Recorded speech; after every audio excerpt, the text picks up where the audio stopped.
Good morning, good afternoon, good evening, depending on where you're logging on from around the world. It is right now 12 o'clock in the UK, and it is raining outside. So I hope wherever you are, it's nice and warm. Today we are doing, I've lost count, I think our 17th or 18th session on cybersecurity, and we normally do these sessions every first Thursday of the month between 12 and 1 o'clock UK time. Now, today's topic is all about cyber essentials. It's something that us as a company and several of our speakers that's here today have been offering our clients for many, many, many years. And the increase or uptake has been brilliant, because we will discuss in a minute, what is cyber essentials? What are the benefits of having cyber essentials? And of course, what's the path to getting it? Also, we're going to talk about the differences. You've got Cyber Essentials, you've got Cyber Essentials Plus, and then we're also going to give our views on the future of Cyber Essentials and how that will maybe change or even become compulsory in certain sectors in the UK. So before I move on, I just wanted to say a massive thank you to especially our speakers today, which is Theo and Adam and Ivan, and thanks, Mac, for hosting these sessions as always. And I can hear somebody typing. I think it's you, Matt. Is it you? Yes. So there you go. Anyway, but I've asked all the panelists to please introduce themselves when it's their turn to speak. This session is, of course, recorded, so you will be able to watch this back. You'll be able to share the link with your colleagues if they want to watch it back again. And also, we will be uploading this to our YouTube channel. So if you go to YouTube and you look for Security Everywhere, you'll find our channel. You'll find recordings of all the previous sessions. So without any further ado, what is Cyber Essentials? And let me start with, I'm going to go round robin. I'm going to go Theo, then Adam, Ivan, and then I'll give you my opinion, just so that we can get a mixed opinion, because I know everybody has one, as to what exactly it is. So, Theo, let me start with you. Thanks, Francis. Morning, everyone. Theo Nell, CSO at Security Everywhere. In short, Cyber Essentials is a framework developed by the National Cybersecurity Centre for UK businesses to adopt and implement entry-level, and I'm going to stress entry-level security measures in their organizations so that they can stop most of the most common attacks that are available today. Yeah, no, thank you for that.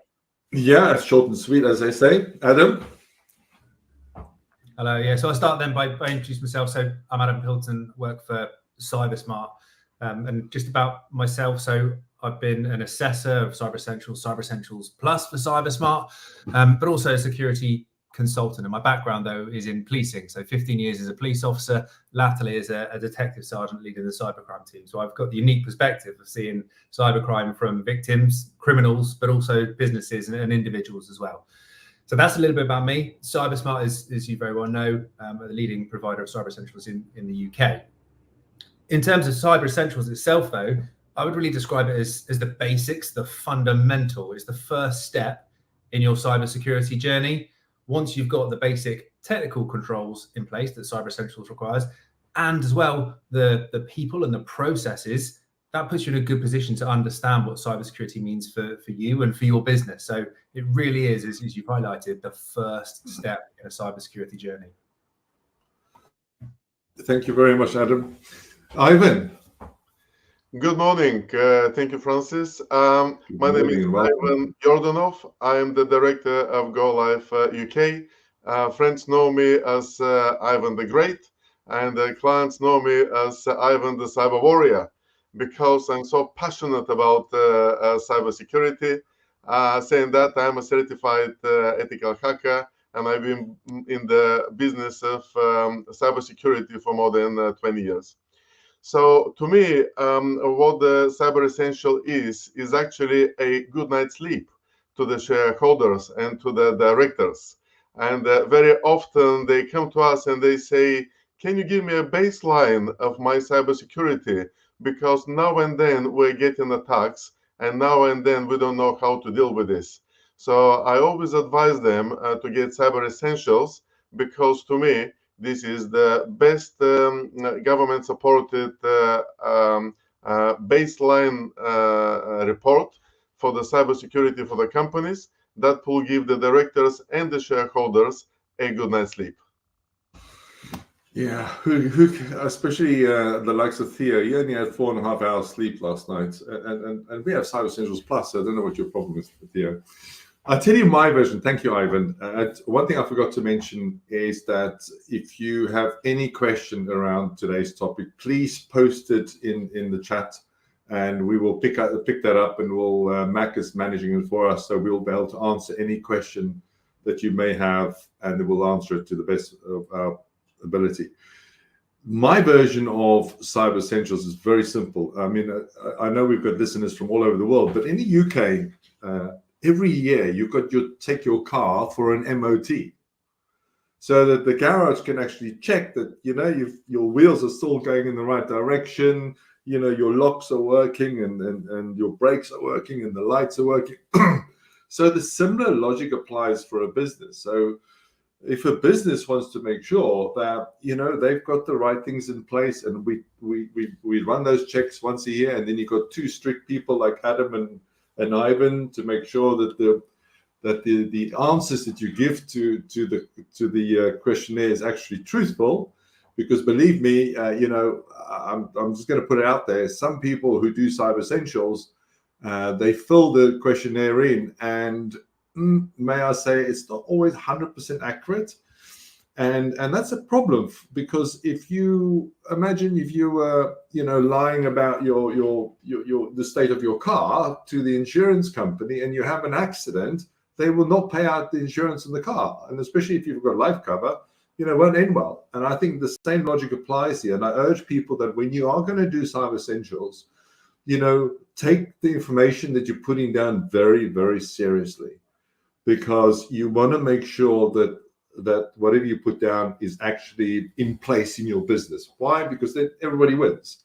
But that's my version. So let's move on to the benefits of Cyber Essentials. Now, we know already, we've heard from Ivan that it helps you sleep better. That's definitely true. But Theo, let me start with you, because you do a lot of it. So just a little bit more about Theo. So Theo heads up our consultancy arm for the business, and he's normally the one that heads up the team to do the Cyber Essentials work. And sometimes he pulls his hair out. Not that he's got a lot left, but still. So what do you want to know? What the benefits are of Cyber Essentials? Absolutely. So you've helped a lot of our clients now go through the process. I'm almost going to spin the question for you in a way that, some people have to do it. Some people, just do it because they think it's a good idea. But ultimately, what are the benefits to a business that actually decides to do it for themselves? Well, I mean, the first thing is that you get a badge. In South Africa, we used to call it a NODI badge, to say that you are Cyber Essentials certified or Cyber Essentials Plus certified, and that's an indication to your customers and to your suppliers that you are adhering to the certifications as defined by the National Cybersecurity Centre. There seems to be a problem with my sound. I'm going to change it. If you give me a minute, maybe someone else take over from it. Yeah, well, whilst you sort out your sound, Ivan, can I move over to you? And I believe you've done a lot of talks on the subject. Have you got a few slides you want to share, or not just yet? Yeah, I will share some slides later on, but just to answer your question, what is the benefits of Cyber Essentials? To answer it, I'll give you some examples. What kind of clients do we get? For example, we get banks and financial organizations, so they are regulated. And the banks and the financial organizations being regulated, they have to prove that they have some level of cybersecurity. For them, they require two levels, Cyber Essentials and Cyber Essentials Plus, but we'll expand on these differences later on. But they're coming here because of the compliance for Cyber Essentials. The other type of businesses, they are the businesses coming from the supply chain. So there is a procurement note, which I can expand later on this, from September 23, where all companies that are working on government projects on a supply chain, they must take the necessary steps. And although Cyber Essentials is not a must, it is recommended as a solution. So they've got this Cyber Essentials certification to prove that they've taken the necessary steps and they're particular prepared. The other businesses, the other companies, for example, we get the ombudsman as a client. So they are doing it purely for the compliance. Some other businesses, they're getting it just to open the door to government projects, because when they tender, it's most likely that they will be asked if they've got Cyber Essentials or Cyber Essentials Plus, and this gives them, if you want, to fair or unfair advantage to get the government projects through the tender. Sometimes we get some solicitors. Typically, they get it for the compliance, but also they get it for the insurance, because many of these solicitors, they must provide insurance for their business, cyber insurance. This insurance could be into the thousands, but if they have the Cyber Essentials certificate, it is in the cyber insurance is included inside the certificate, and we can expand on that one if you want to later on. I think it's a very good point, though. Do you know what the current value is? I believe it's gone up recently, Ivan. Yeah. First to say, we just had an email last week to say not to explain much about the insurance. If anybody wants to get details about the insurance, we're not qualified and certified to explain the insurance. So how does it work? Maybe the value, sorry, is it like 25,000, 50, 100,000? It's and is it worth the paper? It's £25,000 cybersecurity insurance that covers particular cybersecurity elements. And this is only if you got the entire organization in the scope. And I can explain how does it work, the entire or not the entire organization in the scope. £25,000. Okay, fair enough. Thank you for that, Ivan. So I'm going to now move over to Adam from CyberSmart. And I know with you guys, haven't you just increased the insurance as well? That's right. So wait a minute. So I think that's a good point. Yeah, certainly. So when you come through CyberSmart, if you obtain a bundle with us, so you use our tool that will help and make the process easier, as well as help you with the ongoing compliance. If you use our tool Act to Protect, then you would get £100,000 worth of insurance. But we've got a new bundle coming out now where you'd get £250,000 worth of insurance. So certainly worth looking at. And then going back to your original question, the real advantages of Cyber Essentials. So I'm going to say it because it's the single most important reason to enhance our cybersecurity. And I'll say no more because we're going to cover the reasons why throughout this talk. But another is confidence. Confidence both for your customers, for your partners, the people you're working with. By demonstrating that you have Cyber Essentials, it shows that cybersecurity is on your radar, and it shows that you're completing the fundamentals, but also internally. So those that have got Cyber Essentials Plus, the CISOs like Theo, for example, he's got that confidence that he knows internally there's a level of awareness about threats, about what people should be doing, password length, use of MFA across his organization. And that gives him the confidence to like last night, to go out and party. So he only has 4 hours sleep.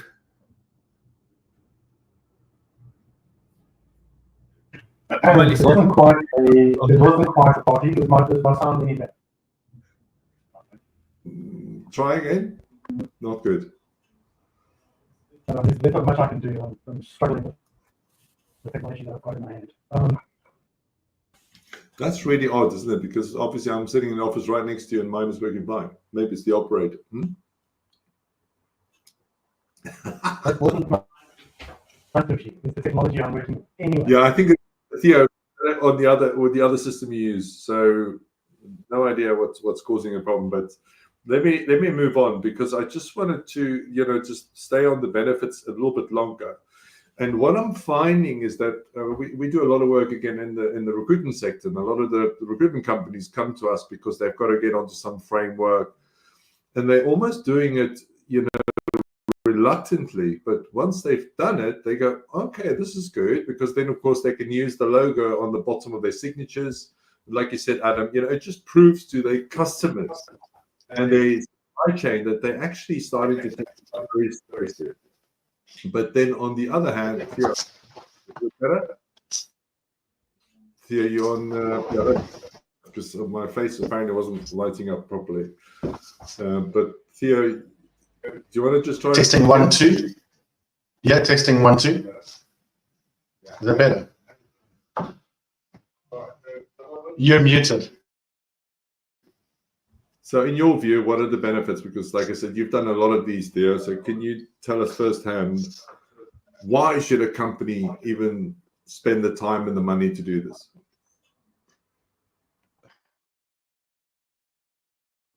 This is personal opinion. The dawn of AI, the accessibility of AI to the public. No, again, breaking up. It's such a shame, because I know you can add a lot of value to this. Maybe we'll come back to it again in a second. It was working fine, and then it's just gone again. May I suggest if you log in on your smartphone, might be easier to use the microphone on the smartphone, although we'll probably lose this beautiful background of yours. Yeah, exactly. But he's beautiful enough. He's okay. Yeah. So let's try that and see what happens. Do you want to do that, Theo? Log in from your phone. I think that's a good idea. So let's move on then, because we've got a lot of things to cover, and time never ever stands still when we do these sessions. Okay, what is the path to actually getting Cyber Essentials? I mean, and I think we should, I know the next topic we've got on the list is Cyber Essentials Plus, but I think it's be worth that we split the two out. Do you think we should deal with them individually or deal with them at the same time, Ivan? I would suggest we do it individually and then explain how they're linked with each other. Okay, brilliant. And just to frame the conversation, so there are two levels. There is Cyber Essentials and Cyber Essentials Plus. The Cyber Essentials is the self-certification process, where consultants could also help, but this is self-certification process. And the Cyber Essentials Plus is the certified. And what is specific for both of them? So they must cover the same scope. And you cannot have Cyber Essentials Plus without the Cyber Essentials. And I will leave it here, and I will talk about the path of the Cyber Essentials, and I might be able to give you some tricks of the trade, how to pass quicker and more efficiently Cyber Essentials. Is this okay? Yeah, 100%. Now, please take your time. You've got at least 5 minutes to go through this, if not longer. Okay. So Ivan, because I know you've got some excellent slides, and I know Adam's got a lot to add on this as well. Okay. So can you see my screen about the technical controls? Yes, we can. Thank you. Perfect. Very good. Okay. So when you apply for Cyber Essentials, you can apply two ways. One way, you can go to the IASME website. IASME is run by the National Cybersecurity Center, and you can submit information about your business that you require Cyber Essentials to be certified. This is one way. Second way of application for Cyber Essentials is through a particular certification body. So we're certification body, Adam is certification body. So there are a number of certification bodies. So working with a certification body might be beneficial, because it's most likely that they know about your business, or they've done it for the previous years. For example, we're running managed service for many companies, and it's so much easier for us to help the clients to obtain Cyber Essentials, because we know their computer infrastructure inside out, and we know the people. So if you work with a certification body already, or somebody, I will advise you to choose that particular certification body. Otherwise, just choose a random one from the IASME website. Once you've got this, you'll be given particular codes and access to the portal where is the questions. So there are about 120 questions, and I will take you through some of this information in a minute. And 120. About 120 questions currently, yes. We've only got 38 minutes. No, I'm only joking. I checked it 2 days ago. It was 120, unless they changed it. So I will take you through the different questions in a minute. So, sorry, Ivan, I just want to ask you a quick question while I remember. Is it okay for us to actually share the questions or the link to the questions on the chat so people can see them? Yeah, it's okay. You can download the questions from the IASME website, but I kind of summarized in this presentation. And if anybody wants to take screenshots, they're more than welcome to take screenshots. Brilliant, thank you. So let's say, so now they've got an account for a certification body. So once they've got the account, then they have to do the self-certification. And here are some specifics. So before you do the answers to the questions, I will advise you to go to the IASME website, where is an Excel spreadsheet with all of the questions, and there is also particular guidance. And please go and download this Excel spreadsheet, which could be downloaded now and put in the chat here. And please review them. Don't think that if you know your computer network inside out, you will give the perfect answers. It is not very possible. So and also for every answer you have to give extended answer. There will be yes or no answers, or there will be some extended answers.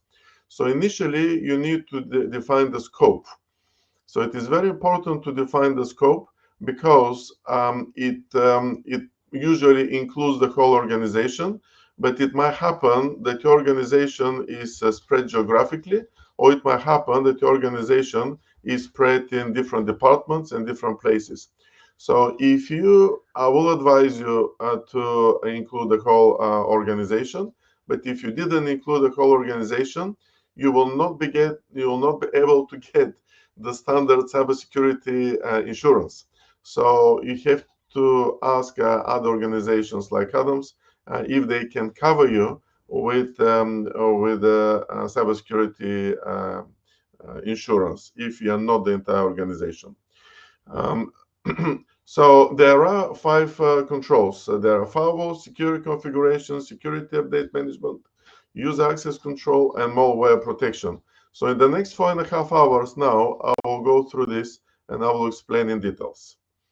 So the first one is the firewalls. It's very typical to change the passwords on time, and there are particular requirements, which is minimum requirements for authentication, and we know them. They should be minimum 8 symbols, alphanumerical, and special symbols. What is specific here, there is a very specific question, for example, that says, do you ensure that you upgrade your firewall firmware 14 days within the release of a new firmware? So how do you know that your firewall required this update? So this is an interesting one, and there are many more interesting ones there. The next one is the secure configuration, and you want to remove all disabled accounts. You want to disable run on, you want to do user authentication, and so on and so forth. So this is about the security on the computers. Anything to do with the cloud, must have two-factor authentication. For example, if you are using Office 365, you must have two-factor authentication. Security update and management. All we know about this. So the security update could be done 2 ways, automatically and manually. Many companies, they believe that if they have Microsoft updates enabled, automatically they're all secured. The answer is no. And you have to go and check them manually. and you can push them through the server, or you can do them one by one. There are pieces of software that do that updates, which are third-party software, but do not rely on automatic updates. And the critical updates must be applied if they've been released within 14 days. The next one is the user access control. So this is how people are logging in. Just a simple login might be not sufficient. And this is included also for the computers, but this is also included for the smartphones. A very typical in compliance, this is the smartphones. You will always find somebody in the organization that don't want to upgrade their smartphone, and then that might be a problem. But user access control is covered here. Of course, I'm not going to every single detail there. And this is the password quality. So these were the 5 controls I was talking about earlier on, and this is a requirement for the password. And all we know that there must be used multi-factor authentication, and this password must not be repeated, and there must be complex passwords.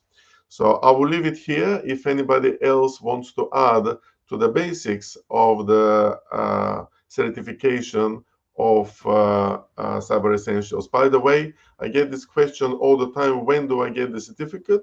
As soon as we go through this, so you complete the self-certification, then we check your answers, and as soon as we approve them, then you automatically get the certificate. So it could be done within a couple of days, and then this certificate you could publish it. You can use it for further usage. Thank you. That's an excellent explanation there, Ivan. I know you do a lot of these, so that's really, really helpful from the horse's mouth, as I said. And what's important, what you just realized, and I'm sure you'll add more, is Ivan and Abbott are actually the people that checks the homework to make sure that actually the things are in place that you say is in place. And they're so strict, it drives me insane sometimes. And I'm sure Theo will agree with me, because sometimes, you know, we submit stuff and we can't upgrade a file. Well, you know, it's got the latest version, and say, well, that's not good enough. Well, okay, are you going to pay for another one or what? You know, anyway, moving on. Ivan, Adam, can you add to that? I know that was quite detailed, but I'd really be interested to come from an angle of CyberSmart's perspective of the path to certification, because it's similar but different. Yeah, certainly. So it's all about making it simple. The National Cybersecurity Centre, IASME, they both said that when it comes to Cyber Essentials, it's designed so that anybody can do it. You don't have to be a technical genius to do it. Yes, you have to use technical controls, but they're at the level that anybody can apply them. So everything that Ivan's just spoke about is something that we all could do. Yes, right now, if we were given those statements and a computer, could we configure our firewall? Probably not, but the information is available. It is a simple process to do. Just like we all now use the likes of social media, we all use Google. If I asked you what was the best restaurant in the local area, we would instantly turn to Google and get the answer, because we're now capable of doing that. So it is very, very simple to do. It's anybody can do it. And with CyberSmart, that's essentially how we work. That's the core principle. We will give you unlimited and free support in order to achieve Cyber Essentials. So it is about being able to speak to the likes of myself, Ivan, and asking those questions that you may think, oh, this is stupid, but it really isn't. Things like passwords, if you don't know what a strong password is, then how would you guess? But if someone tells you, just use 3 random words, chuck in some numbers, and also some apostrophes, exclamation marks, then all of a sudden you've got a very strong password, and that isn't difficult. You say that, Adam, and I know this is what the National Cybersecurity Centre recommends with these 3 words. You name me any human that could remember more than one 3-word password. You know, never mind the average person today's got 96 passwords. Exactly. That's a really good point. So using 3 random words is a good way to generate a strong password. But yeah, then that brings the problem of how do you remember these strong passwords? And that's when, speaking to the likes of myself and Ivan and yourself, we then talk about password managers and options for creating strong passwords and storing and saving passwords. So completely valid point, but there is always a solution, and that's why you work with. Exactly. So coming back to a point that you and actually Ivan touched on, when it comes to the accreditation, as in Cyber Essentials accreditation, how do you deal with people that bring their own devices? You know, a lot of businesses have obviously their own phones, but then you've got their staff members that's also accessing their email and their OneDrive and everything from their own devices. So how do you deal with that when it comes to, when it comes to the actual process of going through all the questionnaires? Certainly. So with Cyber Essentials, it's a self-assessment. So you declare that you have the controls across all the devices in scope, as Ivan mentioned there. And the way you do it as an organization is you can either use technical controls and install agents on people's devices. You can use the tool that CyberSmart offer, or lots of people use the policy way. So you state in a policy that your employees, your users, agree to that they must follow the following controls, using strong passwords, making sure they apply updates within 14 days, enabling or disabling certain settings on their phone. So there are multiple ways to do it, and because of that, it fits so many organizations to be able to use BYOD. I was alluding to it ever so slightly, maybe tongue-in-cheek, right at the beginning of the session. Do you sometimes get a feeling that the information that they're writing down in the questionnaires are not absolutely true? Well, do you know what the beauty about the questionnaire is when that's the case, whether it's intentional or not, if people have information, it doesn't line up across the whole questionnaire. So if you're going to lie, it takes a lot of work to lie, and quite often where someone may have an operating system, a version in one question, later down the line, it may change. So it doesn't add up. And that's the beauty of the questionnaire, that really does pick out where people either intentionally or mistakenly put in wrong answers. Very clever. Theo, you wanted to come in, and I know Mac also wants to add a word on the password side, especially on social media, which we'll come back to in a sec. Mac? Theo? Well, the first question is, can you hear me? Yeah. We can hear you. Okay, so I've missed a bunch of the conversation, but the first is the NCSC, the National Cybersecurity Center, have provided a list of requirements for infrastructure, which is downloadable from the ISP website. We can provide the link. I've already put it in the chat. And it's a great way for companies to understand what the expectation is before they embark on the Cyber Essentials journey. I understand that Adam is saying that this should be simple so that most people can do it. Most people that I've worked with don't have the time to do it, and they don't have the inclination to learn the technical controls or try and understand the technicalities, even if it is relatively simple. So they generally just don't do it.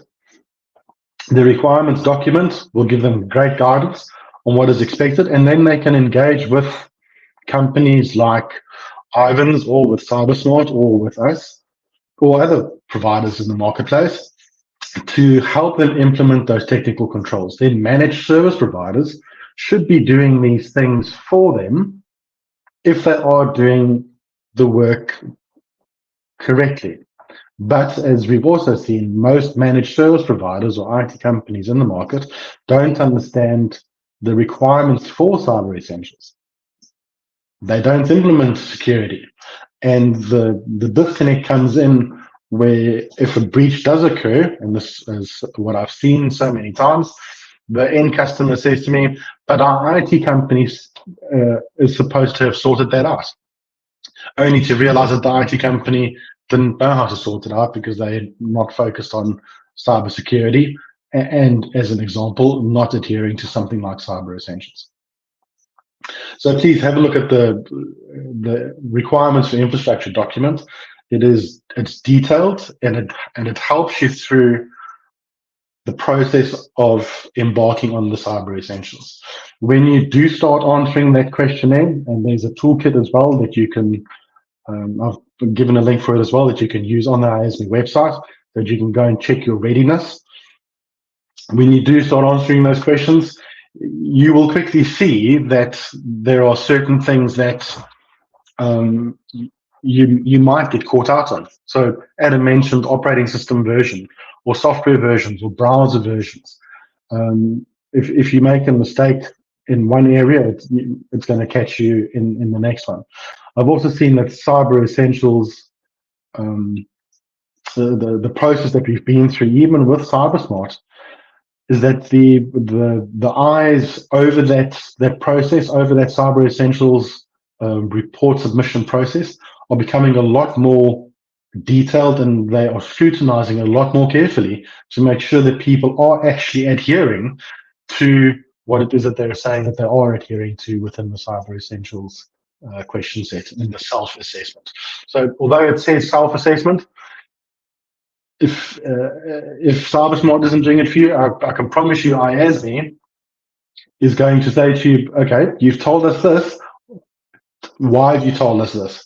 And you're going to get two chances. The first time that you submitted, and the second time to fix it. And if you don't get it right, you have to pay your fee again. So it's worthwhile doing it correctly the first time. If you don't have the technical knowledge, work with people that do know how to do it. I think I think that's a very, very good point you've just raised there, Theo, because we come across this quite a lot where there are some scammers out there. Let me just put it bluntly, because some people, they will sign you up for doing their Cyber Essentials and you'll only get to submit your answers once, and then they charge you again and again. So they are, in my view, they are unscrupulous people. Whereas if you come through the likes of us and then buy it to Adam or to Ivan, then they will let us fail in the nicest possible way. We'll submit the answers and then they'll tell us which ones are wrong. We'll then go back to the customer, we'll get them fixed, or we'll get the IT company to fix it.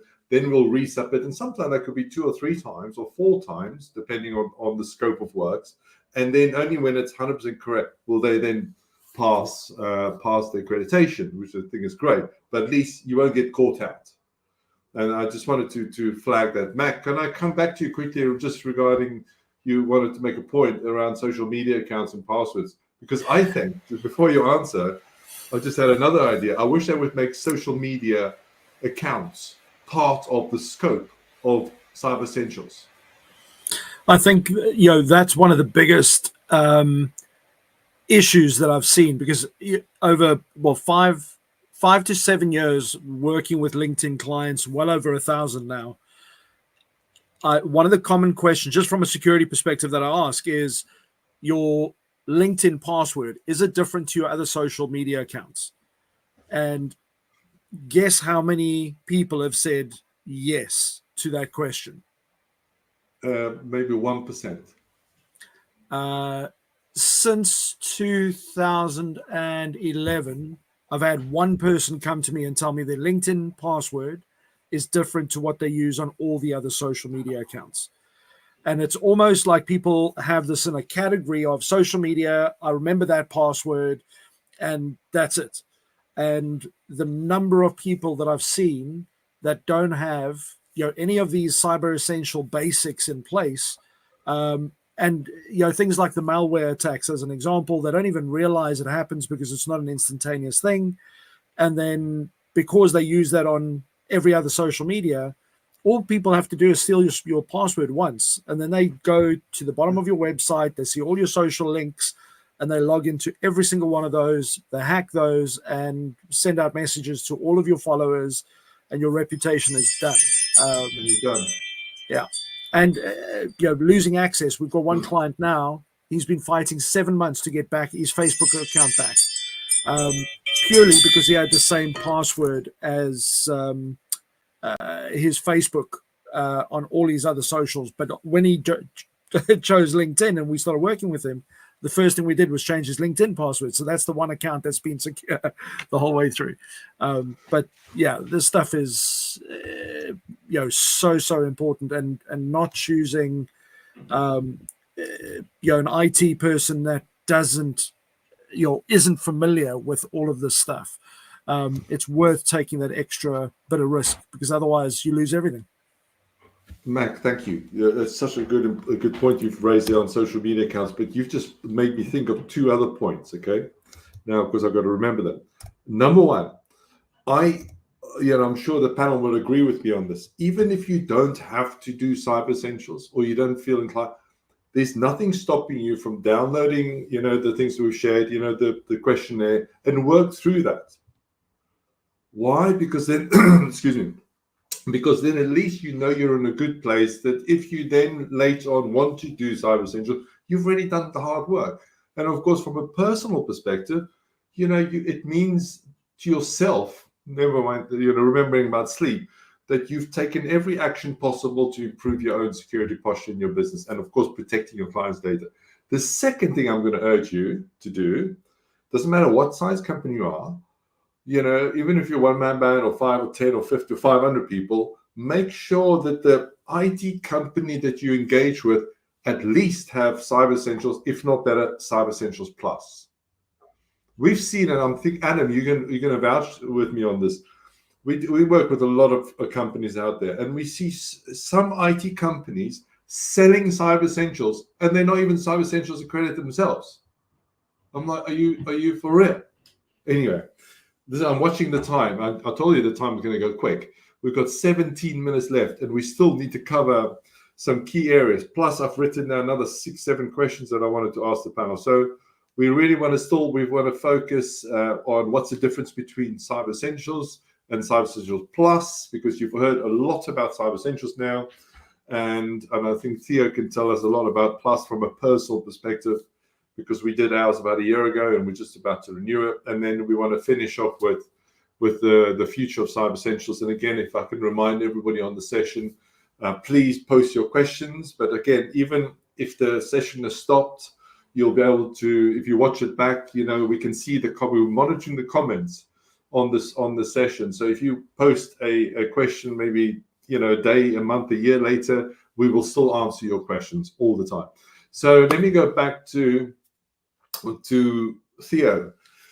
What's the difference between Essentials and Essentials Plus, and in which cases should somebody actually go as far as getting Cyber Essentials Plus? Well, cost is probably the first difference that there is. So depending on the size of your business, your Cyber Essentials self-assessment is going to cost you in the region of between £300 and £500 to get your certificate. That's excluding any consultation work that may be included or technical control costs that there might be. The Cyber Essentials Plus is probably going to cost you, I don't know, in the region of £1,500 to £2,000, again, depending on the route that you take. That's just for the certification. And the Cyber Essentials Plus goes through an audited process. So you'll have an external auditor that reviews your Cyber Essentials assessment and also deploys a vulnerability scanner throughout your network, something probably like Qualys. Adam would be better to answer the question and the process that they go through. But that then takes a view on what it is that you've said. So I already said that the people that are as me that are marking the self-assessment are scrutinizing it. If you're doing Essentials Plus, the auditor is scrutinizing it, and they're gonna test you on multiple fronts. So they may or may not, depending on the size of your business, do little spot checks, or they might look at all of your infrastructure to show you where the vulnerabilities are, what it is that needs to be addressed, and where it is that you are still not compliant from the Cyber Essentials Plus point of view. So why would you want to do this? It's a great way to get a third-party auditor, certified auditor, to look at your infrastructure and say 100% yes. It takes it so much further than just doing a self-assessment, which people might see as you marking your own homework or not having taken it seriously enough to go to Cyber Essentials Plus. I'm not saying self-assessments are you not taking it seriously. If you're implementing all the controls, you are doing what you need to do. But the Cyber Essentials Plus is that extra stamp of approval from a accredited auditor. Thank you. Adam, over to you. Perfect, thank you. And yeah, just going off Theo's point there, it's a really valid point. So we were talking about misleading or inaccurate information on the Cyber Essentials certificates, but it does have to be signed off by a board member. So there is that accountability there. You can't just say what you like and not be accountable for it. Board members are accountable for this should you either be looking to claim on the insurance or something goes wrong and a third party is claiming. And that's why the Cyber Essentials Plus is such a valuable asset in terms of you get a third party auditor coming in and then conducting a number of checks. So they will look at a sample of the devices in scope, which could be all of them, depends how big the organization is, but they'll look at a sample and it'll be a case of making sure that you're running as a standard user, not as an admin.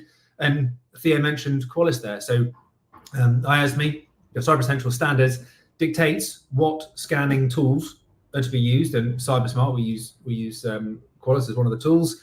And this will then essentially look for vulnerabilities and misconfigurations on your system. So that could be the fact that you're running an out-of-date Chrome browser. It could be that you've got a profile, an old profile for a Teams account, which is one that we quite often see, which isn't running a supported version of Teams.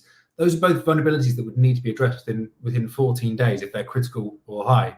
So doing those checks is verifying essentially what has been said in that Cyber Essentials initial certification.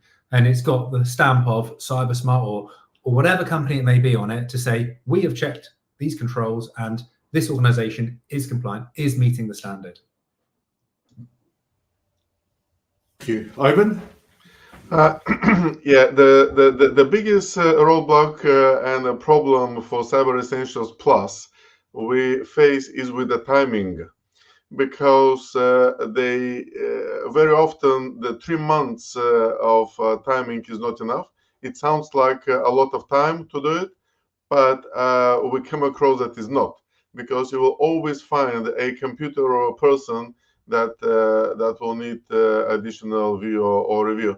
That's why I would like to highlight the point that Theo made earlier on about the third-party auditors. Engage them early and talk to them very well in advance, kind of reverse engineer the entire process.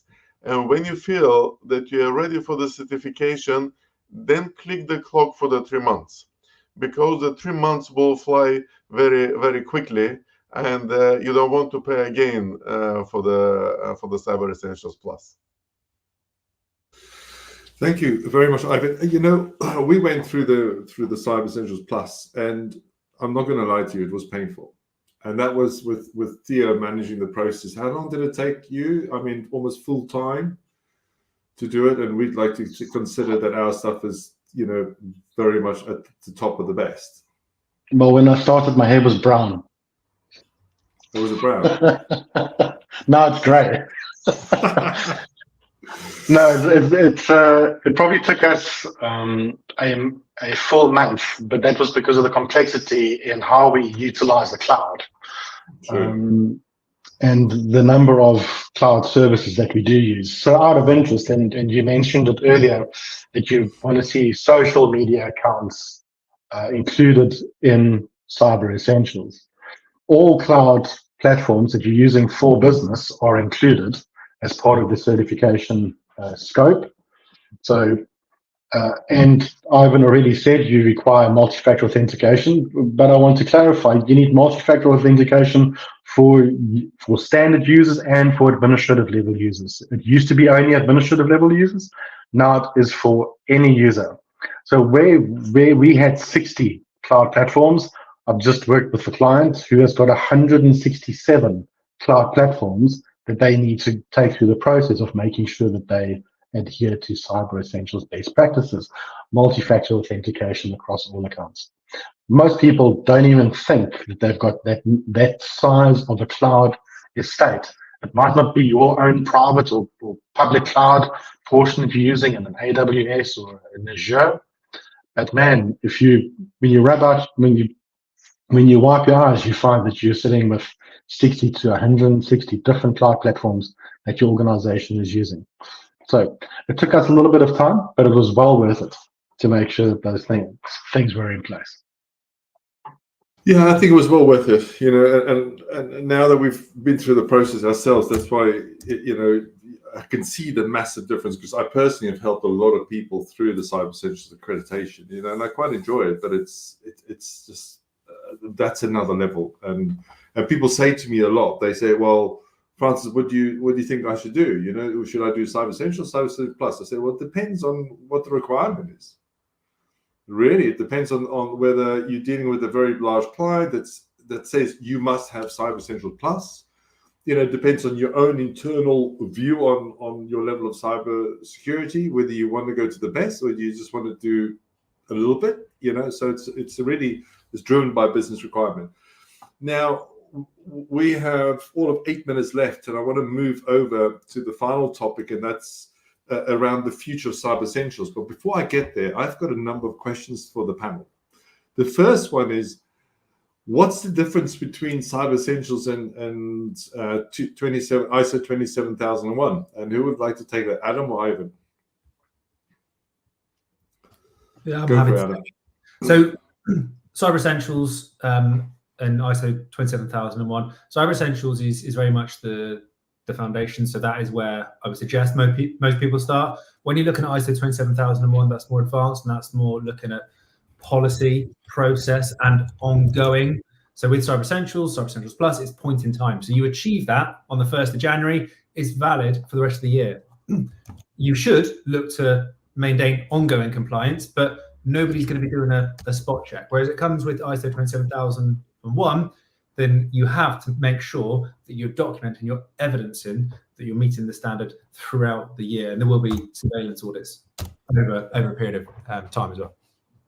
Thank you, Adam. Ivan, do you think that Cyber Essentials will eventually become law in the UK, like an MOT on the car?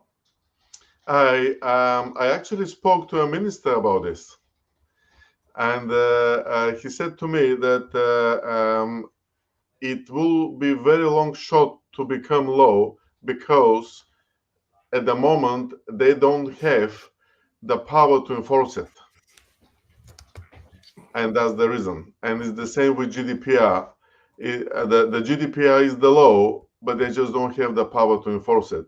So I would love to see it becoming a law. And as we mentioned, all of us here, including in Go Life UK, people walk in usually for the certificate, but when they walk out, they see the entire picture, the entire ecosystem of their cybersecurity, and they're so pleased that they've got this view. So I would love to become a law, but I don't see at the moment any resources on the government side to make it law. Talking about this, I've got here on the second screen the procurement policy note, which I will spend just 1 minute on it. Please. I don't know if you want me to share it. Yeah, go for it. Let me share it. So, procurement policy note. And share.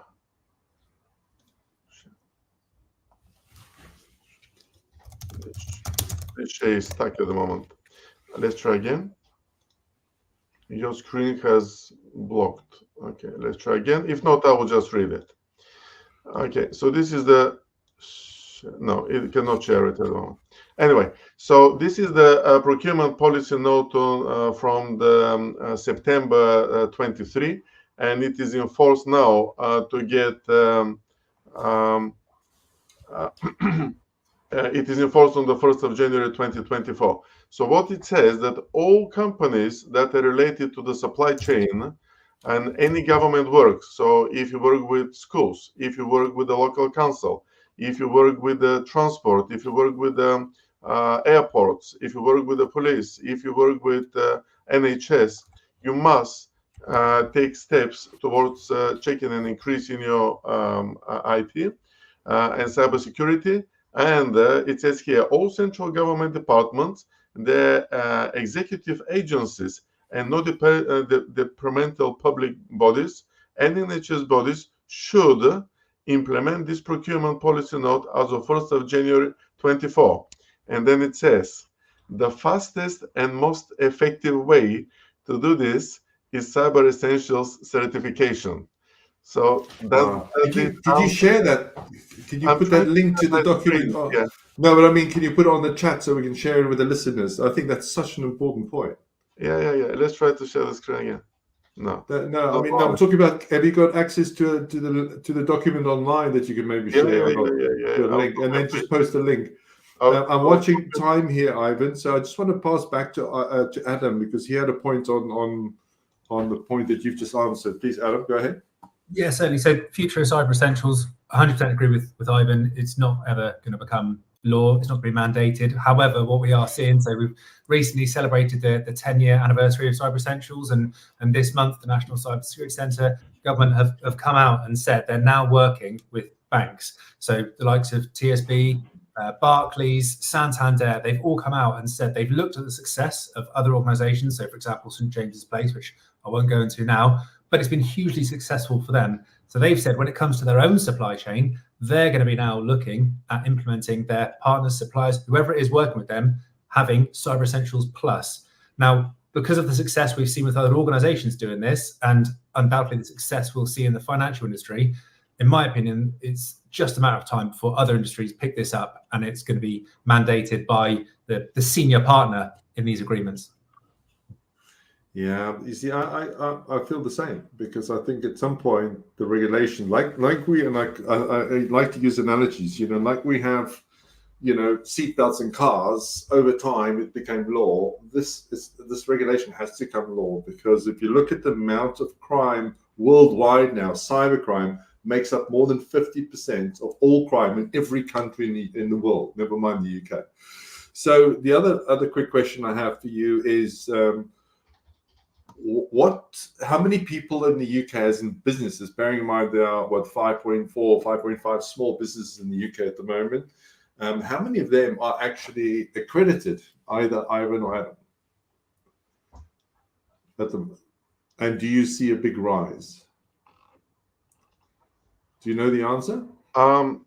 I actually tried to pull this from IASME. We go to trainings every year to IASME, and they give us this exponential growth. I can tell you that for my business with certification, I'm doubling every year. So it's 100% growth for certificates for my business. I don't know how many businesses at the moment certified, but it is an exponential growth. I might be able to retrieve this from IASME, from one of their official marketing information bulletins, and might be able to send it to you at a later stage. Good. Well, I mean, that brings me. I mean, I'm just conscious of time now. We've hit the hour here, but I think what we've just spoken about pretty much covers, where Cyber Essentials is going. Why is it so important? We've already seen changes even in the last 2 years where the cloud wasn't included and now it is included and home working is included. So there's been a lot of changes, and I think it's over time it's just going to get better and better. So to conclude, first of all, I'd really like to thank all the contributors today for their time and their effort. And please, we've shared their LinkedIn Live. Go and connect to these people. They're very well connected. And you need somebody on your side when you do the accreditation. Just hit nudge.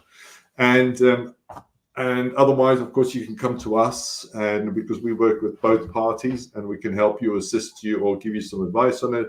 I've also just put my or our email address in there that hopefully you can share. It's called becybersafe@security-everywhere.com. If you send me an email, then either myself or Sheldon Reynolds will pick up on it and we'll give you some advice or help.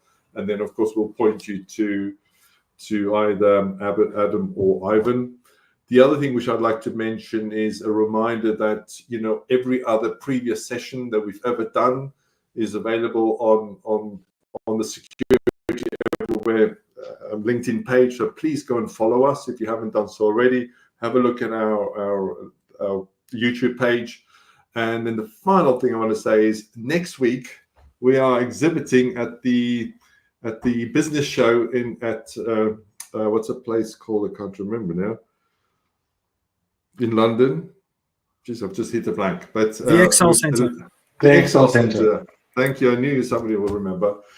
So we're going to be there on Wednesday and also on Thursday. Our stand is B for Bravo 1284. So come and visit if you've been stalking us for a long time, so we can see who some of our all of 1 or 2 followers are. So please come and visit the stand, and we'll make you feel welcome. And I think that's it. Any other final questions from anybody or comments? No, we don't. If you want to, you can go and read the National Cybersecurity Center annual review for 2023. It's some light reading of 74 pages, if it floats your boat.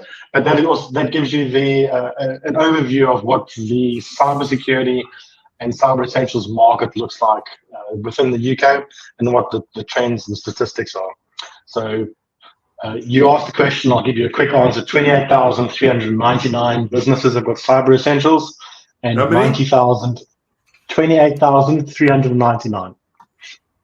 What currently, including plus or excluding? Excluding plus is 9,037. So out of 5.5 million businesses, nowhere near enough, quite frankly. And let's hope that changes. I mean, the good news is what we heard from Ivan, he's doubling every year, but and this is what we're seeing, and hence why I asked the question.